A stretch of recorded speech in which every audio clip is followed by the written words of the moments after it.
Last Monday was the feast of Cyril and Methodius, who are known as the apostles to the Slavs, to the Slavic people in Eastern Europe.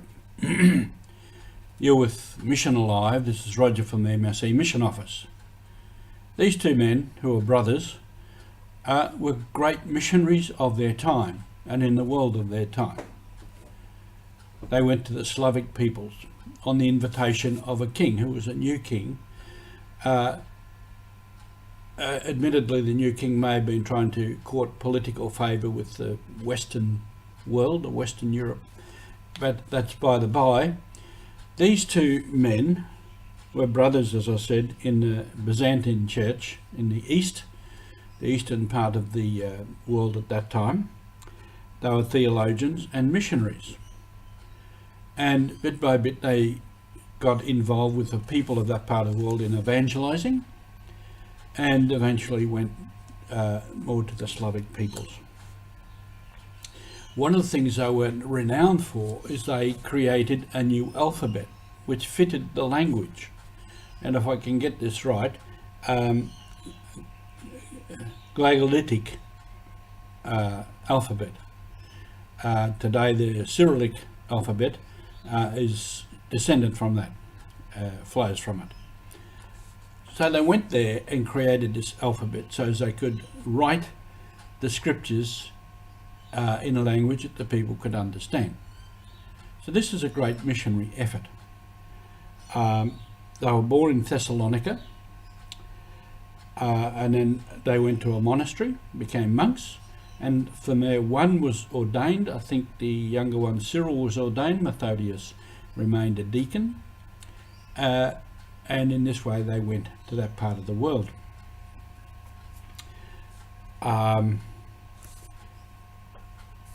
This is an important part of mission, the translation of scriptures and other documents into the language of the people. And it has been an important part right through the history of the church. The scriptures were translated. One of the big translations was into Greek, the Septuagint, and that's where a lot of our translations come from the Greek. And then into English and every other language, and it's still going on today. And like today too, with our language changing, there is a constant need to update the translations. In Papua New Guinea, where there were so many languages, 800 languages, the task of translation was quite a big work and a constant work, and it still is today.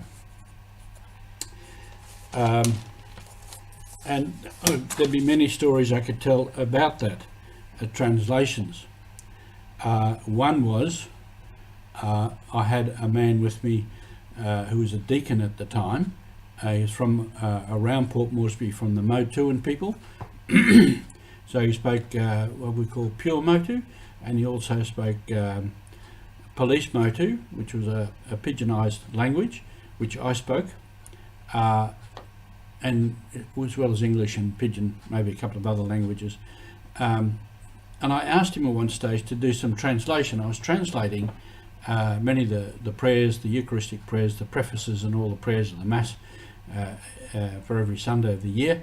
And I asked him to translate some texts, and I remember it was some of the prefaces for Easter. And he did, and he was busy translating, and he came out of his room and he had a rather glazed look in his eye, and he said, "The eyes of faith." I said, "What are you talking about?" He said, "How to translate the eyes of faith." Now you can translate the words into the words of that language, but he said, "I could translate the word, but nobody'd know what I was talking about." It was an expression that wasn't known in the language. And this is part of it too. It's not just a word for word translation, it's translating according to the mind of the people, the flow of the language, the images of the language, and so forth. So Cyril and Methodius are renowned for this. They did a lot of other work obviously, but they were renowned for this creation of this new alphabet and the writing the translation into that. All part of the mission. Creates many different stories, creates many difficulties, but also creates great results. Thank you for being with us on Mission.